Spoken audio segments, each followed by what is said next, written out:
Hi, everyone. Welcome back to the Interact podcast. My name is Josh Hannum, co-founder and CEO at Interact. Today, I'm joined by Kylee Chandler, podcast growth strategist, who's made a bunch of awesome quizzes for her clients. And I'm really excited to chat with you about some of those examples. Let's kick it off by just picking a case study that you've worked on and talk through it. And then we can go from there and dissect the quiz funnel and all that. I love it. Okay, I have a couple. I could share Amy Porterfield's that we did many years ago, and maybe we can circle back to that one. But I'd love to share kind of a newer one. So one of my clients, we created she's a fictional writing coach. And so we created a quiz and she has a podcast. And the goal when I help people create a quiz is to really get them a personalized podcast playlist, nurture them, and then drive them to whatever offer they have. And so we put together this, I think it was like a functional writing roadmap quiz. And we spent so much time focusing on these buckets, these results, and really making sure also they connected to the right offer at the end of the nurture sequence. So they go through the quiz, all of that, got their podcast playlist, got their roadmap for really moving forward with writing their book, went through the nurture sequence, and at the end of it, after we launched, so we launched last April, she's had, I want to say, over 5,000 people go through that quiz funnel, and great results in terms of conversion rate. I want to say we were like 70s, 65 plus 70% conversion rate. And then as I was just sharing when you were on my podcast, she said that she launched her digital course in September and she increased her revenue by 77% this year. And I think out of 140 some people who joined her course, gosh, I want to say 84 of them came from her quiz funnel. And she used it as a great way to really nurture people into the launch and all of that. So super celebrating her. We had also what I'll say is gosh, she grew her podcast by like 24% from the time we started working together until after we did this podcast centric quiz. So that's also a huge celebration piece too. That's awesome. I mean, those are incredible numbers, and I think I appreciate that you started with thinking really clearly about what the buckets are, and guided that through with the client, because without that, right, quizzes kind of don't have any meaning, right? And also what I'm hearing in what you said is it's like an onboarding system almost for a new customer, a new listener that's interested in taking the next step. It's like guiding them through as an expert guide versus, I don't know, there's no coercion there, I guess is what I'm trying to say. It's in the best interest of the potential customer, and then it makes sense that it had such high conversion rates, because if you're just helping people, then people like Yeah. that. Is that typically how the flow goes? It's a onboarding system, it's a guide, it's a way of helping people who are listening find the right next step for them, or are there other Mhm. use cases? Oh, yeah. So, okay, we use it for a few different reasons, actually, for most of the reasons. So, one is to figure out who is in our audience. So, the reason we spend so much time on those buckets is not only because we have these offers for them, but also we want data feedback on what buckets they're falling into, because for Savannah, for instance, she kind of had these four buckets of almost like beginner, two kind of intermediate that were just nuanced, and then advanced essentially. And she was finding that buckets one and two were 80% of the results. And from that data, she was like, okay, that means if I want to grow my podcast and if I want to make episodes that are really good for most of my listeners, I really should focus on the pain points, wants, needs, desires of buckets one and two. So that's a whole piece to it. Another piece is I work with established podcasters in creating these podcast centric funnels. And, a lot of them have, I usually say like 75 plus episodes, but some have like 500 episodes. So even if somebody is in their audience, they might want a specific personalized playlist that helps them with a thing that they're working on right now. So they might go through the quiz and get this playlist that's perfect, but they don't have to sift through 500 episodes figuring it out. And for somebody who's new coming into your world through the quiz, it's a no-brainer because as somebody, I mean, we all listen to podcasts. When you land on a new one, you're like scrolling through, and let's be honest, most people don't have the best titles. So you're like, what is this even about? And so we can give them this personalized playlist that converts them into a super fan because we gave them the best episodes right at the very top. But it doesn't stop there. Then we get to nurture them, right? So I have actually 8 emails that they go through that is like a very intentional nurture sequence, and it's talking to them about the podcast, about who this new guide is, who this new mentor is. It talks to them about extra resources, so we pull some of their top performing resources and integrate that into the nurture sequence. Oh, and then we move them into whatever offer has been aligned with that specific bucket, because we worked so hard to figure that out. And now we have these offers that are just a perfect yes for them. And what I'll say is, even if they don't buy during that nurture sequence, we're seeing people are buying long eventually. And that quiz nurture sequence is proving to be such a great way to keep them in your world, keep them engaged, give them what they want, even if they're kind of like, I'm just not sure yet. And then boom, when you go to launch or you go to mention a product, they're ready for it. So that was kind of long-winded. No, that was perfect because what I'm hearing as you're saying that is it's a preview of the experience of what it's like to work with whoever made the quiz. And if your product is digital, then like whatever digital experiences you have prior to that person buying is a preview. It is a trial. Like in our business with the quiz maker, we offer a free trial. So you can try the product and play around with it. And that's what sells you on either using the product or not using the product. And if your digital product can't offer a trial because it's something like a course where it's like, well, if you gave it to people, then they would just have it, right? Mm-hmm. You have to figure out what does that trial experience look like, and that's exactly what I'm hearing. I'm like, I never connected the dots on that quite Mm-hmm. in my own head, but that's what I was thinking of as you were saying that. That's a perfect way to let people trial what it's like to be working with you Mm-hmm. in a way that is scalable, because obviously you can't like give everybody a 2 week trial of working with you. You wouldn't make any money. 100%. Nobody has ever said it like that, but I love that so much, Josh. Yeah, I mean, it's just because you put it that way that I thought of that. So that's helpful. It's very helpful. Um, so in terms of like how you go about thinking about this from the top, because I think that's where a lot of people are stuck, is like, yeah, that sounds great, like a quiz funnel, an assessment funnel, those things. I get it. Like that seems cool. I don't get how that applies to my podcast. Where Mm. do you start with that? Where do you start with that thought process? Oh, okay. So one thing that I do with all of my clients is sit down and create a keyword or key phrase bank, which is like old school SEO, right?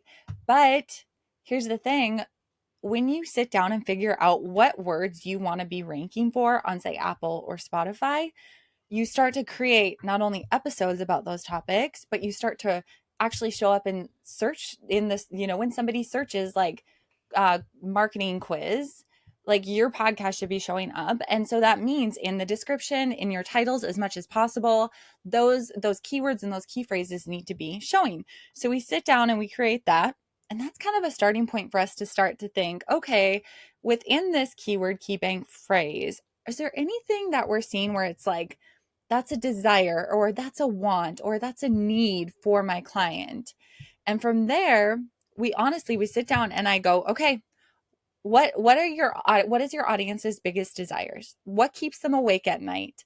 Like we actually sit down and do like this written or typed out assignment where we're really deeply understanding what our ideal listener, customer, they're going through. And from there, all of a sudden, we're starting to see these quiz ideas emerge, right? And we look at it from a standpoint of like, it could be an archetype, it can be a roadmap, it can be a score. Like I have quizzes who do all of them. And really, when you start to sit down and you just ask yourself, like, what does my client, my ideal listener client, whatever you want to say, what do they really need? What keeps them awake at night? What's their aspirations? What's their desires? Like things reveal themselves. And then how am I the solution? Because, it's Amy Porterfield always says this, but it's like the invisible bridge. And that is that they have a want, need, desire. You have the solution, and then the content is the bridge, and the quiz is a huge part of that bridge. Hmm. Yeah, I like that we're mentioning Amy a few times. She's been such a good partner to us. So She's every time awesome. we can mention her I is know. great. Um, no, that's really helpful context because I totally agree with you. After 12 years of doing this, we've had several hundred thousand quizzes built on the platform. The ones that really do well are the ones that start with, and I like that you mentioned that it's old school SEO research, because I don't necessarily think that it matters how you go into the audience research phase. There's no perfect formula for it. It's just whether you do it or not. Like, are you asking those questions of yourself? Like, what does my audience care about? What do they want? And like, for me, when I'm doing a strategy call with a customer, it's so frustrating when you ask them, like, what does your audience want? And they're like, I don't know. And I'm like, so why do you have a business then? Like, if you don't know what they want from Yeah. you, then what's the point of any of it? Mhm. And so I like that you're going through that, and just like, then the ideas do reveal themselves. And then I'd imagine from there your next step is to jump into the buckets at the end, the results. Is that right? Yeah. And then Yeah. work backwards to the questions. Yeah, the questions kind of come last, to be Yeah. honest. It's like we figure out the results, and then we figure out if you're going to do an offer, which you don't have to do an offer. I have clients who just purely do it as like a nurture piece. I have Yeah. podcasters who are like, nope, let's just keep driving them back to the podcast playlist we created. Let's just keep nurturing them. And I love it, right? That's what we did with Amy's original quiz that we Yeah. created all those years ago. Um, but to really take the time, if you have offers, and these can be low ticket offers, like low ticket offers tend to do pretty well, right? Because especially if you have a bigger offer, a product stack or something like that. But those tend to do really well just because it's like, okay, I'm into it. I'm fired up about the quiz. I'm fired up about the resources, the playlist, all of this. So I'm a heck yes for that. So I do find that that works really well. And one other thing I'll tag on to kind of what we were talking about with like getting to know your client is if you are a smaller business owner who has the time and the space to jump into Instagram DMs and just like anytime you have a new follower, just drop them like a canned message that says, or an automated message that's like, what can I support you with most? Like, what did you come here to learn? But then maybe every once in a while you take the time to actually go and like do a voice message to them or type something out. And then guess what? All of a sudden we're seeing what words they're using when they are describing what they need. And then we take those words, we put them in our SEO bank and guess what? We use them in our quiz naming or things like that. Yeah, thanks for bringing that up, because that, I think, like, I don't know who was teaching this. I don't know, 10 years ago, or maybe it's still being taught, but like, there was a huge wave on the internet where it's like everything should be automated. You should never talk to anybody. Everything should be a Mm, funnel and a system. And uh, the people that I see that are actually successful absolutely do not do that. They spend 5 to 10 hours a week talking to their customers, even if they run $100 million business. yeah. And then you got these people that are just getting started where they're like, oh, well, I got to automate everything. And it's like, no, no, No. like no one actually does that. So thanks for bringing that up. And that is where all the good ideas come from, is from Mhm, those one-on-one conversations where somebody's not trying to put on a face or ask the perfect question, that they're mhm, just asking you what they actually want to know. And that's perfect. Um, if it's cool, let's switch over to kind of like podcast strategy in general, because I was curious to ask you, like, what what you're seeing in terms of approach to podcast content or topics or structure or format or whatever. Like, what are audiences responding to well in 2025 when it comes to podcast content? So, what I will say is that people are noticing when it's like an AI script that you're just reading from. We talked a little, Mm, now I think both you and I want to be very clear that we are so grateful for AI for certain things. But when it yep. comes to podcasting, you need to show your personality. Like you have to let that shine through. You have to Podcasting is like an intimate experience. People can literally take you anywhere with them. You can't necessarily take like an Instagram live, or you could, but YouTube a little bit different. But within a podcast, like I'm downloading, I'm going for a walk, I'm going to pick up my kids, at daycare, or I'm doing the dishes. And it's like all of a sudden these people become your besties in their mind, right? And so when you're very like robotic, it's not going to land. It's not going to land. And going back to really understanding your ideal listeners, again, it's like we go back to it, the keywords. What is their pain point? What keeps them awake at night? And then how can we deliver content that serves that? And I think that that's so important. Is just like we talked about with the quizzes, like you have to spend the time getting to know who those people are. You have to intimately understand your listener, and niching down should not be scary. Like you can grow a podcast really quickly when you niche down, because you can be so much clearer. And that's the other thing, clear episode titles. Mm. Don't so AI, everybody can spot an AI generated episode title. Again, love it, but let's take a second to really dissect it and ask, okay, are the keywords as early in the title as possible? And is this episode so freaking clear to somebody who's brand new coming here that this episode is all about email marketing? And it's not like this 44% ROI will help you. You know what I'm saying? Just like, let's be really clear. So that's what's working, because that's what's boosting.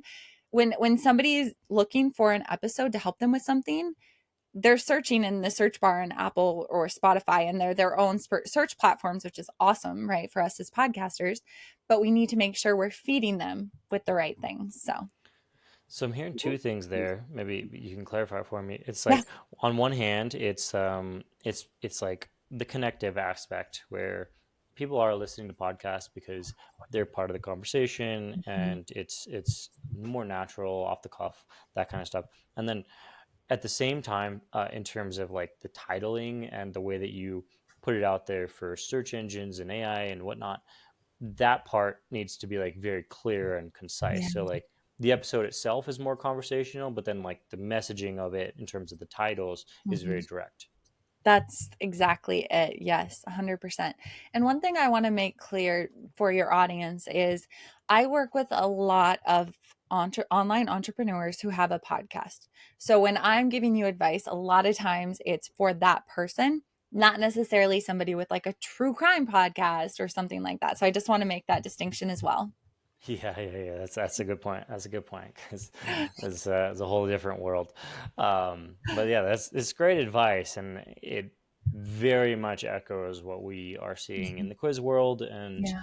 it's it's funny, now that you say it that way, that is what we're seeing with quizzes as well. It's like the titles are almost getting like simpler, and then the content itself is getting more conversational, more Mm. specific, more complex, but only because it's more personal. And so it's like the entry point is really easy, and then like what you get as value is way more. And Yeah. that seems to be, yeah, that's cool. That's cool. It's like all the same. I'd love to add to that. So literally, I just had a call with I have like a group membership going, and they're learning how to put together their podcast centric quiz. And one woman said something about like, oh my gosh, now that I'm into this and we're putting this all together, I see how it's so different from other quizzes. It's like a no, it's not fluffy, and there's so many fluffy quizzes out there that you just like you get a results name, and then it's like they tell you everything you already know about yourself, and that's it. And so if you can go above and beyond, and I'm sure you'll agree with this, if you can go above and beyond and give them a few things that are actually tangible that they can walk away with at the end of their quiz, like that person's going to be hooked to your brand and to you. Yeah, and hats off to whoever that was for recognizing that, because it's huge. And I would imagine the same is probably true with recording podcasts. Like there's so much just like non-interesting stuff where it's just like somebody blabbering about something, and it's like, Yeah. even if it is a true crime or it's like a lifestyle podcast, like I just feel like we're in a stage of the world where people want things to be useful. Like Yeah.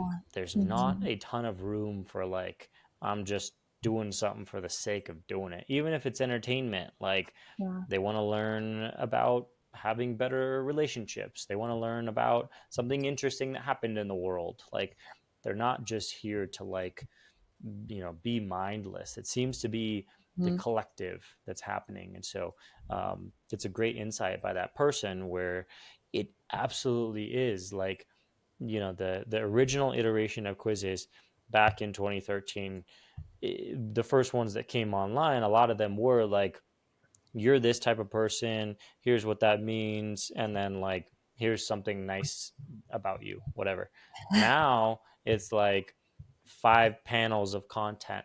First panel is like, here's who you are. Second one, here's what that means for your life and how it shows up. Third one, here's some practices you can put into place that have Yeah. nothing to do with buying products or services, just things you can do. Mhm. Fourth panel, here's some free podcast episodes for you. Fifth panel, here's some like paid things you could do that are mine. So it's like 5x the content and Yeah. 5x the specificity, and it's exactly what that person recognized. Yeah. I love that. That's I cool. agree. Hmm. That's very cool. Very cool. Awesome. Well, where can people go to learn more about what you have to offer and jump into that group coaching program? That sounds great. Oh, Um, well, where can they find those things? yeah. So I'm actually, it's not quizzes, but it can kind of support you with just like really understanding and getting your podcast set up for like the marketing pieces. I'm literally dropping, depending on when this goes live, a brand new product called the Podcast Growth Toolkit. So that drops next Tuesday. So you can grab that at podcastmarketinghub.com/toolkit. But if you want to come hang out with me, I love hanging out in my DMs with new people, and so you can find me on Instagram at Kylee, KYLEEJ as in Joe, Chandler as in Chandler Bing from Friends, if you're in that generation. So Kylee J Chandler on Instagram, and then my podcast is Podcast Growth Tools, which I had the honor of interviewing Josh on, and that was a great conversation. So yeah, come hang out and let's just be humans and you know talk about human things together. That sounds perfect. That sounds perfect. Well, thanks again so much for coming on and sharing all this with us. It's super valuable. I appreciate it. Yeah, thanks, Josh.